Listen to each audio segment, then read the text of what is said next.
तो लोग पूछ रहे थे कि अप्रैल के लिए हमारा क्या सीन है, तो मैं तुम्हें एक्सप्लेन करता हूँ अभी बहुत ज़्यादा फटाफट। तो मेरे पास में एक्चुअल में बैच था, बूस्टर था। मैथ्स में हमको बहुत ही घटिया नंबर आए हैं जनवरी के अटेम्प्ट में, मतलब आए ही नहीं है, तुम ऐसा समझ लो, ठीक है। 2 क्वेश्चन करके आया था, उसमें से भी एक गलत हो गया था। अब मैथ्स के लिए बहुत लोग चिंतित हो गए। तुमको मालूम है वेक्टर मेरे को नहीं आता था, मतलब पढ़ा है एक, तुम डाउट क्लियर कर लो भाई कि बहुत सारी चीजें ना हमने पढ़ी है। कोई बंदा ऐसा हो ही नहीं सकता जो इस वीडियो को देख रहा है 2 साल में तुमने वो चीज कभी ना कभी पढ़ी है, लेकिन उसको इकट्ठा हो सकता तुम याद नहीं रख सकते हो सकता है कि तुम उसे सॉल्व नहीं कर सकते हो। दोनों चीजें हो सकती है। मेरे केस में ऐसा था कि चीजें मैंने खुद के हाथ से नहीं लिखी थी, इसलिए मुझे नहीं याद था, और लॉन्ग नोट्स तो भाई कौन ही रिवाइज करता है इस समय पे। अब जैसे चैप्टर्स बहुत सारे हैं, मैं सच बोलूं, मुझे अब मैथ्स जैसे मैंने पढ़ना शुरू किया बूस्टर में से या इन लोगों का, एनवी सर लोगों का बैच लिया, मेरे को बहुत ज्यादा बढ़िया समझ में आया।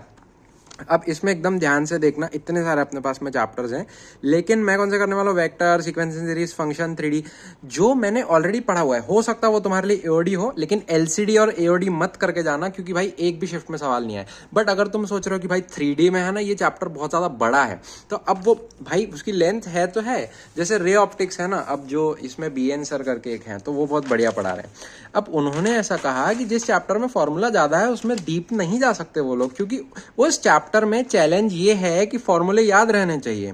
और जिस चैप्टर में फॉर्मूले कम, अब जैसे रोटेशनल है उसमें भी फॉर्मूले ज्यादा ही है, लेकिन तुम देखते होंगे कि मतलब उसमें थोड़ी कॉम्प्लेक्सिटी बढ़ा सकते हैं, उसको रोटेट करवा दिया, नीचे गिरा दिया, वॉटेवर। और ये जो है ना इनका प्लानर था, मैंने चिपकाया तो था लेकिन फॉलो नहीं किया, क्योंकि अब भाई मैं बोर्ड्स पे फोकस कर रहा था। 10 तारीख को हमारी बोर्ड खत्म होगी महाराष्ट्र वालों की, तो यहाँ पर लाइव मैं नहीं अटेंड कर रहा हूँ, मैं सिलेक्टेड पीवाईक्यूज कर रहा हूँ, जनवरी के पीवाईक्यूज कर रहा हूँ, और किसी मटेरियल की तुमको जरूरत है नहीं। एंड नहीं भी तो शायद मैथैंगो की कोई तो भी भाई फ्री दे रहा था 500, टॉप 500 आप उनसे ले सकते हैं, क्योंकि मेरे पास में तो नहीं है अभी। तो पहली बात तो जो फॉर्मूले वाले ज्यादा चैप्टर है, जैसे वेव ऑप्टिक्स है, अब देखो यहाँ चिपका रखा है, ये वेव ऑप्टिक्स ही वो चीजें हैं जो मैं भूल जाता हूँ या जहाँ पे कंफ्यूजन क्रिएट हो सकता है। तो अब देखिए अप्रैल के लिए पैनिक बिल्कुल नहीं होना है, 23, 24 से हम टेस्ट देना चालू करेंगे, लेकिन जो जनवरी के पीवाईक्यूज मैं सॉल्व कर रहा हूँ, मैं वो टाइम लिमिट के अंदर सॉल्व कर रहा हूँ। बस इतना ही आपको बताना था। एंड फॉर एग्जाम्पल जो लोग पूछ रहे थे, अब हैंडराइटिंग मत देखो यार, अब 3D है फॉर एग्जाम्पल, तो उसमें कुछ लिमिटेड चीजें हैं जो तुमको याद रखनी है। मतलब तुम मेरे से पूछोगे कि भाई अगर भाई मैं मैथ्स में, मैं पूरा छोड़ के जाने वाला था मैथ्स, मैं मैथ्स छोड़ के जाऊं, आई विल नॉट रिकमेंड तुम मैथ्स मत छोड़ के जाओ, एटलीस्ट 8 चैप्टर करके जाओ। 5 चैप्टर तो पूरे फॉर्मूला बेस निकलेंगे। वेक्टर एंड 3D ऐसे चैप्टर्स हैं जो पूरी थ्योरी है, और ये गलती मुझे अभी समझी, वैसे भी केमिस्ट्री तुमको कोई आउटपुट निकाल के देगा नहीं। मतलब मैं ऐसा क्यों बोल रहा हूँ, क्योंकि मेरा केमिस्ट्री खराब है।